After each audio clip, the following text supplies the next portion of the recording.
ساڵتان لێبێت و لە شارفرێسەوە ئەم کاتتان باش. ئێستا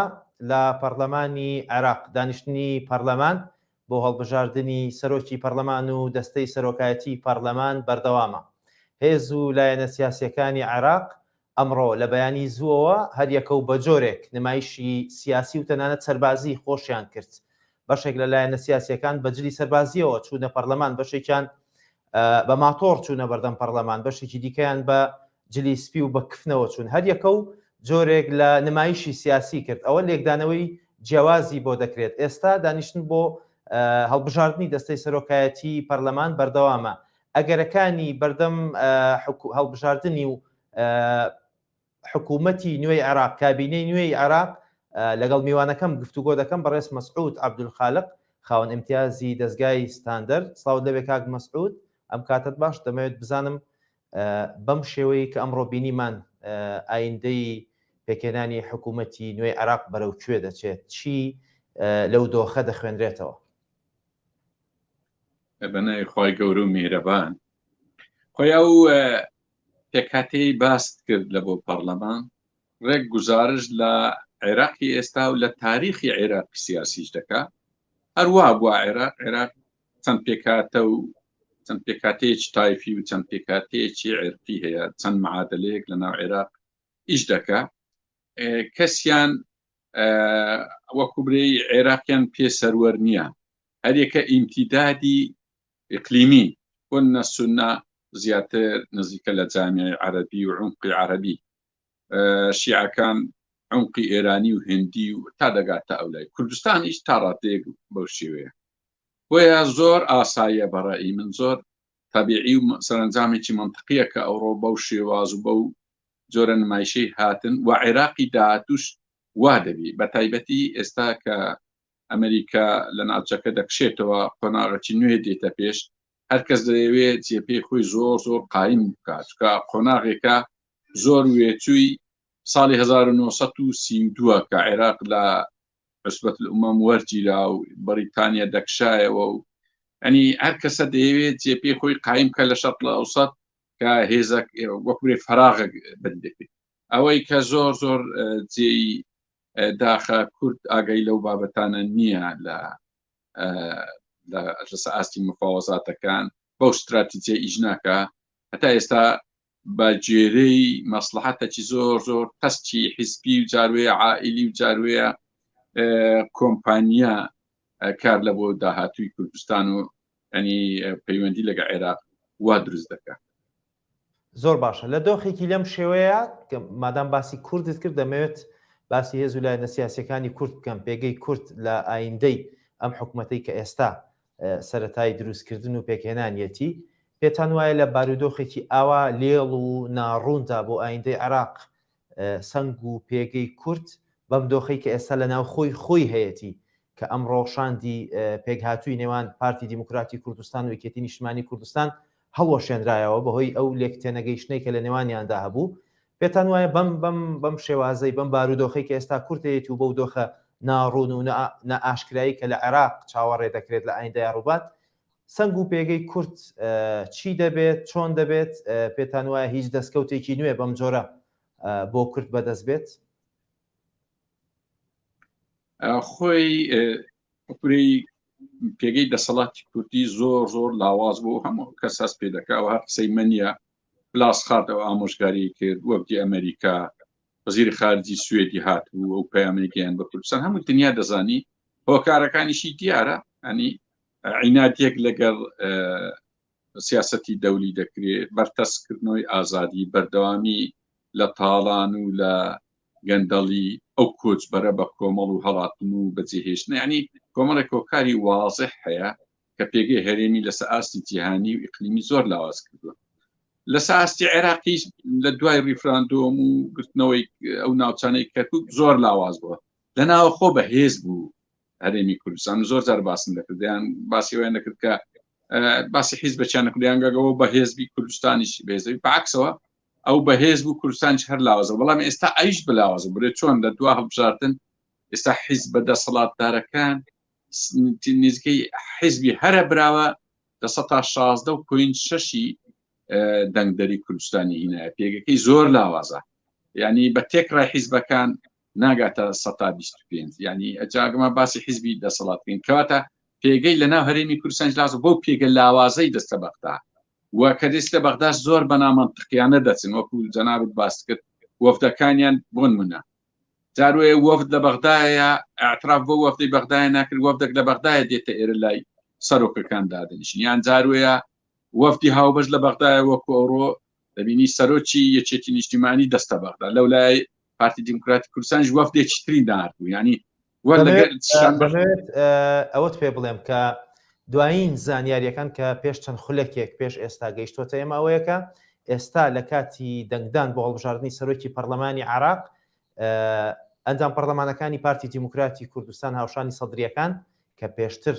زۆرێک لە ڕێککەوتنیان هەبوو پێکەوە لە ناو هۆڵی پەرلەمان ئامادەن بە پێچەوانەوە پەرلەمانتارەکانی یەکێتی نیشتیمانی کوردستان لە دەرەوەی هۆڵەکان پێتان وایە ئەمە جۆرێک لە تەڕەدوت جۆرێک لە ناکۆچی دروست کات بۆ هەڵبژاردننی پۆستەکانی دیکە لە نێوان پارتی دیموکراتی کوردستان و یەکێتی نیشتیمانی کوردستان و کاریگەریشی هەبێت لەسەر سەنگی کورد هۆی جارێ باس لە پرسیاریکەم کە باسی دەستکەوتت کرد هەرگی زاو هەرگیز کەس لە کوردستان چاوەڕێی دەستکەوت نییە لەو حیزبە عەجایبانی کە ئێستا تووشی ئەو میلەتەی بووینە وەکو باسم کرد زۆر ئەقەلین پێگەی جەماوەریان زۆر زۆر لاواز بووە و خواستەکانشیان ڕاستی ئەو وەفدانە یان حتا تەمسیلی سیاسی کوردستان لەو دەمەی چه حکومەتە چ پەرلەمانە چ دادگایە چ هێزی چەکداریتی تەمسیلی کوردستان ناکە ڕاستی تەمسیلی تەبەقەیەک دەکات ئەو وەفدانە لە بەغدا خواستەکانیان یان دەستکەوتەکانیان لە بۆ تەبەقەیەکە لە کوردستان پەیوەندی بە خەڵکی کوردستانەوە نییە خەڵکی کوردستان حەزی لێم باس لە باسی کەرکووک و ناوچە دابڕێنراوەکان بکرێ باسی چارەنووسی فیدرالی بکرێ پارێزگاری لە سیستەمی تەوافقی بکرێ باسی چارەنووسی پەیوەندی ئێرە و بەغدا بکرێ باس لە هەڕازنەکردنی ناوت جێڕانەوەی ئەوهم پارە و پولەی کە دزراوە لە هەرێمی کوردستان و لە عێراق یعنی کۆمەڵێک پرسی وەتەنی ئی کوردستانە بەڵام ئەو وەفد و حیزبۆکانەی کوردستان ئێستا کە دەستنە بەغدا ئەو باسانەی هەر تێدانێ هەر بۆ ئاگاداری لە دوای ڕیفراندۆ هەتا ئێستا مطلقاً یەکجار باسی دەوڵەتی کوردستانیش نەکرای کە پێشتر ئەو باسە هەبوو یان حتا باسی پرسێکی نیشتیمانی کوردستانی نەکراوە بۆیە ئەوانە تەمسیلی تەبەقەیەک یان حتا جارێ باسی مەرجعیەت دەکەن ڕاستە زۆر مەرجعیەت هەیە بەڵام مەرجعیەتی تەبەقەیەکن ئەو تەبەقەش لە کوردستان کە باسم کرد لە 115 تێپەڕناوی ینی عیلاقەی بە میلەتی کورد نییە بۆیە دەستکەوتەکان بۆ ئەو تەبەقەیە ئاگادار بناچی ڕاستە دەگەڕێنەوە بە بەیانێکی هاوبەش ئێمە باسی قەزیەی کۆمەڵێک یەک دوو سێ بازەکەن هیچی ئەسڵ و ئەساسی نیە ئەو بابەتەنە ئەو زانیاریانەی کە هاوکارانم ئێستا بە منی دەدەن یەکێتی نیشتیمانی کوردستان نیازی نییە دەنگ بە حەلبوسی و کاندیدەکەی پارتی دیموکراتی کوردستان و ئەو کاندیدانەی تریش بدات کە هەر یەک لە حاکم زاملی و تەواوی کاندیدەکانی ترن کە پارتی دیموکراتی کوردستان و بەشێک لە سونەکان پشگیریان دەکەن یەکێتی نیازی ئەوەی نییە کە دەنگیان پێ بدات بۆچی یەکێتی و پارتی زۆرینەی کات زۆرینەی ئەو کاتانی کە پێکەوە دەچنە بەغدا لە دوا کاتژمێرەکان و هەندێک جاریش لە دوا خولەکەکاندا جیا دەبنەوە و جۆرێک لە شپرزەی و پەرتەوازەی لە نێوانیاندا دروست دەبێت پێتان وایە کاریگەری هەرێمایەتی بە تایبەت دەمەوێت بزانم کاریگەری تورکیا و ئێران تا چەند دیارە لەم بابەتەیە خۆی کاریگەری ئێران لە کوردستان بەڕای من یان ئەن غەڵەت تێگەیشتیمە ئەوەندە زۆر نییە بەڵام کاریگەری تورکیا زۆرە هەر ئەوەشە ئەوجارە نەخشەی داهاتوی عێراق زیاتر کاریگەری تورکیای لەسەر ینی بۆ دوو بەرە پێ جاران وانە بوو ئێران زیاتر زاڵ و بەسە عێراقدا لە ڕێی شیعەکان ئێستا لە ڕێی کورد و لە ڕێی سونەکان تورکیا تقریبا دەتوانم بڵێم سەرکەوتووترە ئەگەر تورکیا وابنێ بەو شێوەیە بۆیە یەکێتی نیشتیمانی لاعیبێکی زۆر ئەساسی نییە سەرکردایەتی ئێستای یەکێتی زۆر نەشارەزان بزانە ئەو بڕیارەی ئێستاشکای تۆ باسکرم ما و معلوماتم نەبوو بڕیارێکی چەندە نامەنتقیە تازە بە تازە لە یەکەم جەلسەی پەرلەمان تو لە دەرەوە بی هەڵبژاردنەک بی چارەنووس نەزانی بە هەمان لە هەمان کاتیشدا ئەو برایانەی پارتیش کە لە ناو پەرلەمان و لەگەڵ تەیاری سەدری ئەوانیش زۆر بە هەڵەدا چونکە سەدر بزانە دوو استراتیجیەتی ئەساسی هەیە. حتما دەمویست سەرنجت لەبارەی ئامانج و استراتیجیەتی سەدر کە تاوەکو ئەم ساتەوەختە پێگەێنانی حکوومەتی زۆرینەیە بزانم تا چەند لە ئەگەری پێگەێنانی حکوومەتی زۆرینەدا لەلایەن سەدرەوە یاخود لەلایەن هەر کوتلەیەکی ترەوە هەر لایەنێکی ترەوە تا چەند کاریگەری لەسەر پێگەی کورد دەبێت. ئەخۆیەوەی یەکێتی نیشتیمانی ئێستا پیاداتی ئێستا یەکێتی پێدەسی زانیاریان نەبی استراتیجیەتیان نەبی خۆتایان نەبی خۆتەی بە ساعەتە یعنی وەکو ئەوەی کاتخۆی سوکرا نەڕا و نابنی یعنی بەجێرەی دیتن بڕیار دەدەن ناک تەختی تو بەرنا ئاخرەوە لە دنیای شتیوان نەمایە ئێستا ئەوە استراتیجیەتێکی نییە بەڵام پارتی دیموکراتی کوردستان لەسەر استراتیجیەتێک دەڕوا بەڵام استراتیجیەتێکی زۆر خاپێ لە خزمەتی خەڵکی کوردستانیە بزانە تەیاری سەدری ئەجاوە وەڵامی پرسیارەکەتە استراتیجیەتی ئەوەیە کە ئەغلەبیە یعنی حکومەتێکی ئەغلەبیە ئەو یەک دووش میلیشیا هەم پێشمەرگە هەم حەشتی شعبی ئەو دوی بە میلیشیا حساب کردێ و دەبی حل بکرێن ئەم تعجب مایە ئەگەر لە یەکەمیش نەگەیشتن ئەغلەبیەی حکومەی ئەغلەبیە معنای چییە ئەخۆ ئەوەی دوم زۆر وازح بەڵام ئەمن لەسەر خاڵی یەکەم ڕادۆستن چارەنووسی کوردستان لە ئەغلەبیە یەکجار زۆر مەترسیدارە چکە پێش 2023 لەوەتەی دەوڵەتی عێراق دروست بووە تا 2023 ئەغلەبیە حکومی کردیا حکومەتی ئەغلەبیە بووە لە عێراق ڕاستە تەیاری سەدری شتەشی درێ ناوەچی لە بۆ زیاد کرد درێ ئەغلەبیەی وەتەنی ئەغلەبیە وەتەنی تۆزە لەگە سیاسی ترە بەڵام ئەغلەبیە وەتەنی لەبەرەوەی عێراق دەوڵەتی پێکاتێ نەک دەوڵەتی مواتەنە هەر ئەو معنای مرکزیە دەگرتەوە کە حکومەتێکی مرکزی ئەغلەبیەی عەرەب یان ئەغلەبیەی مەذهەبێک تێیدا کورد زۆر ئەقەلیە دەبی و سیستەمی تەوافقی لە ناو دەچی لە لای من ئەم حەز دەکەم ئەوەی لە قانون ناسا گەورەکان و سیاست مەدەرە گەورەکانیش پرسن سیستەمی تەوافقی زۆر لە فیدرالی بەقووەترە لە بۆ کوردستان ئەم نەگە فیدرالیشمانەبی سیستەمی تەوافقی بەو معنایی هارمۆنیک سیستەم ئەوەی کە لە قوبرس جێبەجێکرا ئەوەی لە چکۆسلۆڤاکیا ئەوەی لە لەبنان ئەوە زۆر گرنگترە شێوازەی کە ئێستا بەم دۆخی کە ئێستا تایەتی بەم وەزعی کە ئێستا هەیەی کە هێشتانی توانیوە یەک ڕیس بچێتە بەغدا دەتوانێت لە سیستمی تەوافقیدا هیچ بەدەست بهێنێ لە کاتێکدا خۆی ناتوانێت لەسەر ئەجەنداکانی خۆی یەکلایی ببێتەوە ئەخۆی ئەوە ڕاستە دەزانی کاتی خۆی حکومەتی عوسمانی 600 ساڵ حکمی کرد لە 30 ساڵی ئاخیری ناویلێنرا دەوڵەتە نەخۆشەکە بەڵام هەرێمی کوردستان 30 ساڵ حکم دەکەن لە لەحزەی یەکەم دەوڵەتەکی نەخۆش و سەرەتاناوی و دەوڵەتەکی دەغەرە حکومەتەکی دەغەرە دەسەڵاتێکی دەغەرە ئەجا حکومەتی عوسمانی 24 قەیرانی هەبوو نیقۆڵای رووسی ناوی لێنە دەوڵەتە نەخۆشەکە حکومەتی هەرێم نزیکەی 100 قەیرانی هەیە زیاتر یعنی یاک ئیشی نییە قەیرانەوی ئەوەی جەنابەت دەرێ ئەو پەرتەوازەوی بێسەر و بەریەی وەفدیان دەستە بەغدا یەکیان بە جودا دادێنیشی لەگەر لایشکە وەف دەشکەل بە موازاتی ئەوان دەڕوا ینی فەوزای وەفدا لە کوردستان بۆیە بەڵام شتەکەیە ئەم باسی سیستەمی تەوافقی دەکەم سیستەمی تەوافقی ئەوەندە عیلاقەی بە وەکبرەی وەزعی هەرێمی کوردستان نییە لەسەر عیلاقی بە عێراقیە بەڵام شتەشکە هەیە تەماشاکە مەعارەزەش چەند بە هەڵەدا چووە مەعارەزە ئەوجا من نازانم حکمەتی خۆیان چییە دەڵێن ئێمە مەعارەزەین و بەشداری دەسەڵات لە بەغدا ناکەین زانی مەعارەزە بوون لە کوردستان لەگەڵ مەعارەزە بوون لە عێراق زۆر جودا هەیە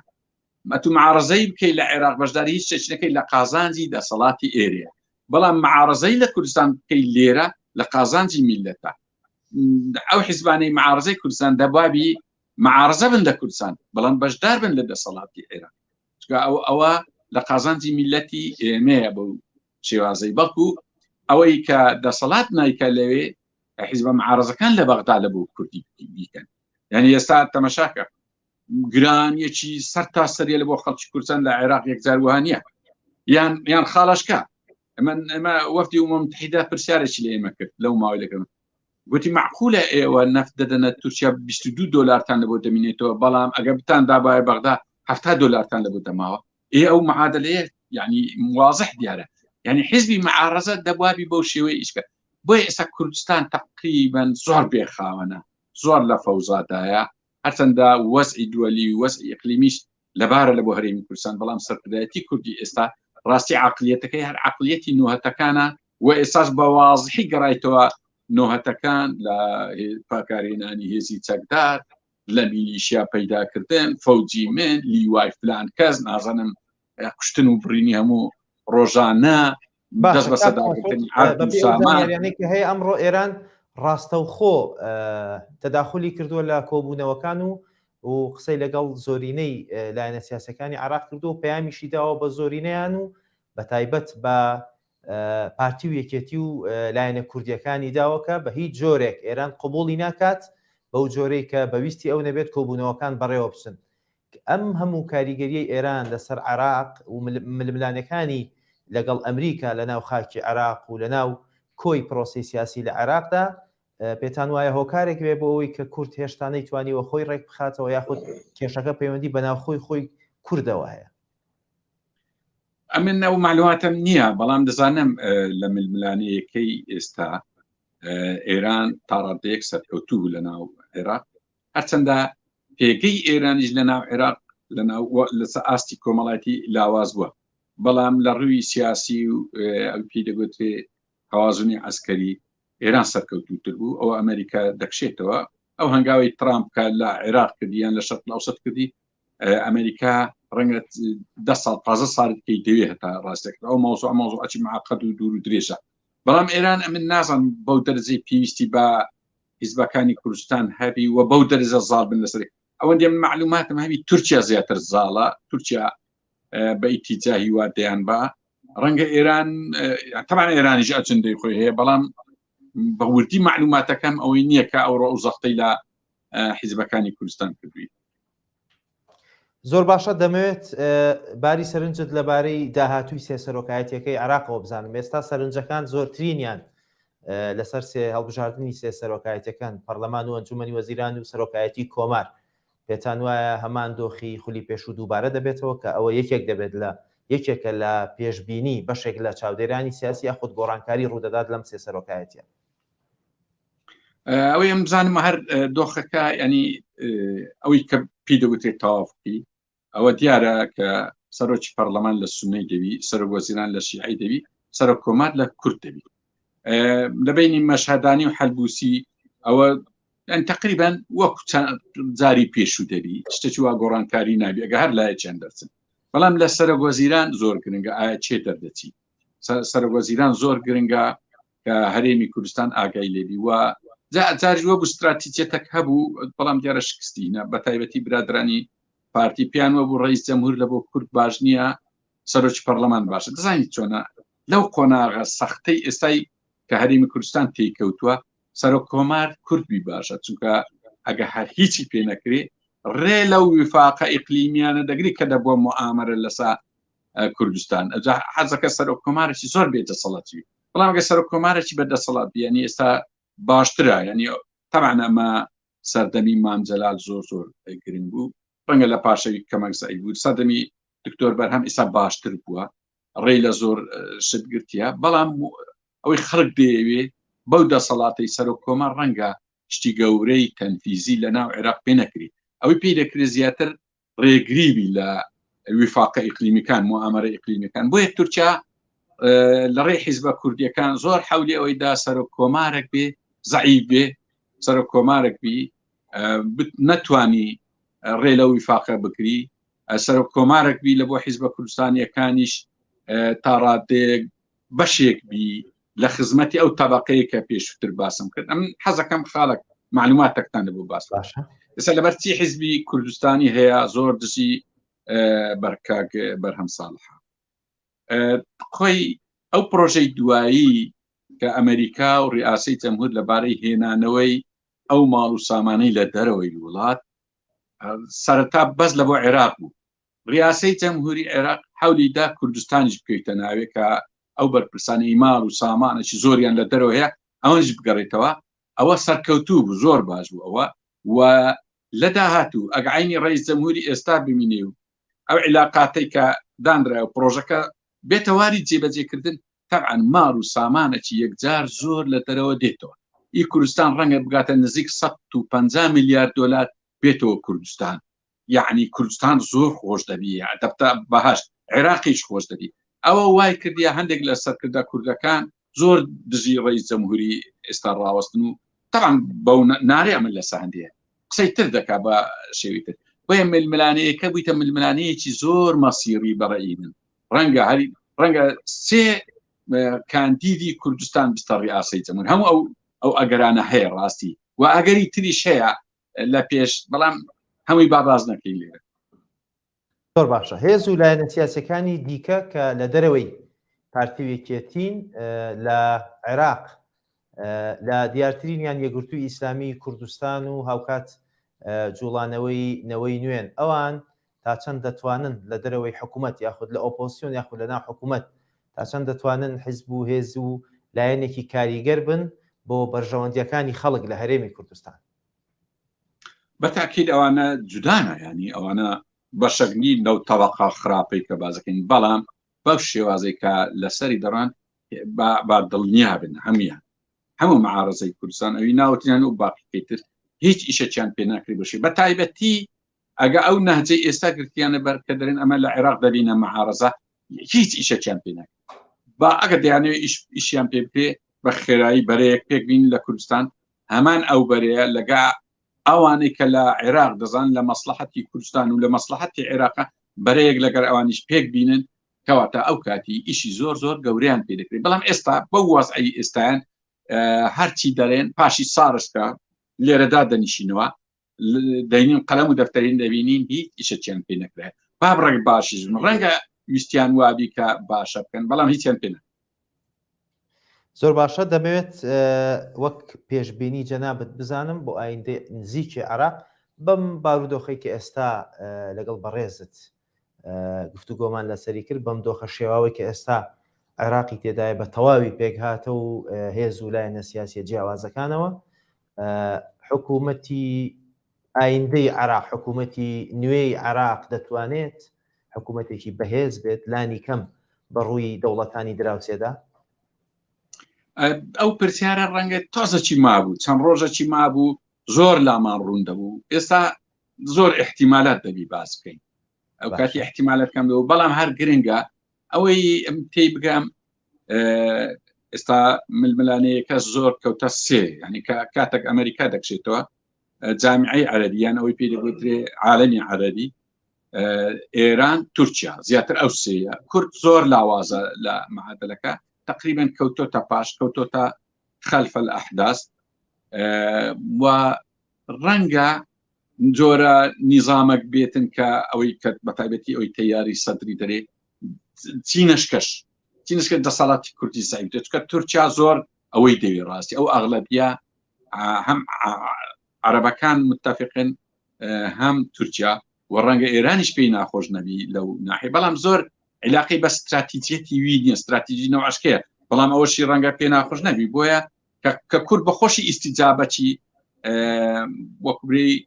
ناخۆشە قسەکەس نەشارەزایەنە با بڵین نەشارەزایانی هەبی لە بۆەوەی ڕەنگە بێتە دی. بەڵام لە ڕووی ئیقتصادی پێدەچی هەرێمی کوردستان زیاتر بەرەو خنکان و گرانی و بەرەو ئەوەی بڕواکە باج و خەراج و بێ ئیشی و کۆچبەری و کۆچڕە و ئەوانە ببی. بەڵام عێراق ڕەنگە بۆ نمونە ئەوڕۆ غازیان لە کەرکووک کردە 5,000 دینار، بنزینیان هەرزانە، نەوت هەرزانە، ڕەنگە مەسەڵەن قەردەکانیان دایەوە. خۆ ئەو عێراقە بەخۆی شەت و پەتا، ئەو عێراقە هەر بەخۆی هیچی لە سەیدیان ئەوجە لە چاو کوردستان تا ڕادەیەک باشترە، مؤسساتی هەیە، پەرلەمانی هەیە، دادگای هەیە، دەستگۆڕی دەسەڵاتی هەیە. کاکەیمە لە کوردستان 30 ساڵە هەر چەند کەسانەکن و تا بەس لە عێراق ڕئیس جەمهور دەگۆڕێ، سەرۆک وەزیران دەگۆڕێ، سەرۆکی پەرلەمان دەگۆڕێ، تا ڕادەیەک دیموکراسی. بۆیە ئێستا عێراق دەتوانی برێتە عالەمی عەرەبی، کاکە ئێوە دەتانگۆ عێراق بگەڕێتەوە باوەشی عەرەبی. نە، ئێستا من دەمەوێت عەرەبەکان بێن چاو لەم بکەن و بێن بگەڕنەوە باوشی من، تا ڕادەیەک دەتوانی وابێ سەرڕای ئەو هەموو کەم و کوڕی و وەزعی کە تێدایە. ئەوەش چ وای لێ کرد کە عێراق ئێستا سەرنجەکی بدایە سەرێق دەسەڵاتی کوردی ئەوەندە خۆی ناشیرین کرد لە هەموو ڕووەکان، لە ڕووی نیشتیمانی، لە ڕووی اقتصادی، لە ڕووی سیاسی، لە ڕووی تعلیمی، لە هیچ ئیشێک لەوانە لە جیهاندا لە هەرە پاشە کەس نمای ئەین دەرکرا جامیعاتیەوە بۆ ناو هۆڵی پەرلەمانی عێراق بە پێی و زانیاریانی کە ئێستا هەیە پرۆسەی دەنگدان بۆ هەڵبژاردننی سەرۆکی پەرلەمان کۆتایی پێهات ئەو کاتێک کە ویسترا دەنگەکان جیا بکرێنەوە کارەبا لە هۆڵی پەرلەمانی عێراق کوژێنراوەتەوە یاخود کوژاوەتەوە خوێندنەوەی ئەوەی بۆ دەکرێت کە ئەمە جۆرێک لە موامەرە بێت یاخود تەنیا حاڵەتێکی تەکنیکیە و خەلەلێکە دروست بۆ پێتان وایە عێراق گەیشت بێتە ئەم دۆخەی کە ئێستا خوێندنەوەی جیاواز بۆ کوژاندنەوەی کارەبا لە هۆڵی پەرلەمان بکرێت لەم کاتە هەستیارەدا دەتوانێت بەم دۆخە خراپەوە هەنگاو بەرە و کوێ بنێت وەکو باسم کرد عێراق لە ئەسڵدا هیچ ئەساسێکی نییە دروستکردنی عێراق یعنی وەکوبرەی بە قەرارەکی بەریتانی بوو شعب عێراقییان ئەوی پێ دەگوترێت کورد و عەرەب و شیعە و سونە داوای عێراقیان نەکرد بوو عێراق هەر دەبی لە کۆتاییدا ڕۆژێک لە ڕۆژان پارچە پارچەبێت ینی ئەوە دەکبرێ ویست و ئارەزوی من بەڵام ئەم لەو کاتەیدا کە کورد ئەوها هیچ ئامادەیەکی نییە هەر کێشەیەک لە بۆ عێراق بێ هەر بەزەرە لە بۆ کوردستان نەگرێتەوە تەماشاکە دەرفەتی زێڕین بێ یان دەرفەتی نازێڕین لە بۆ کوردستان هەر زەرەرە چونکە تۆ قیادەی فاسید بی دەسەڵاتەکەت فاسید بی مژدەکانیشی یان دەرفەتە زێڕینەکانیشی هەر بە خراپە دێتەوە ئەمە هەموو تێدەگەین تورکیا ئەو پرۆ ئەو مەلەفانەی کە 2023 لۆزانە میساقی میلیە سیڤەرە ویلایەتی مووسڵە ئەمە دەزانین لە بۆ چی ئامادە بکرێت استیغلالی خراپی سەرکردایەتی کوردی کردێ لە بە هەندێک ئەوانە هێنایەتەوە گۆڕێ تەنها هەمووی زەرەری کورد نییە ئەو مەلەفانە بۆ ئێمە لە عێراق تەوەقع ناکەم شتێکی زۆر گەورە ڕوودا پێ دەچی هەر لە کۆتاییدا سەرۆکی پەرلەمان دیاری دەکرێت سەرۆک وەزیرانیش دیاری دەکرێت بەڵام ئەو هەوراز و نشێوەی ئەو ڕۆوا ئێستا دەیبینن لە تاریخی عێراق هەروە ڕێز مەسعود عەبدولخالق خاوەنی امتیازی دەستگای ستاندەر سوپاس کە لە هەولێرەوە لەگەڵمان بوویت بینەرانی بەڕێز سوپاس بۆ ئێوەش کە بینەرمان بوون لە دوایین پێشهاتەکانی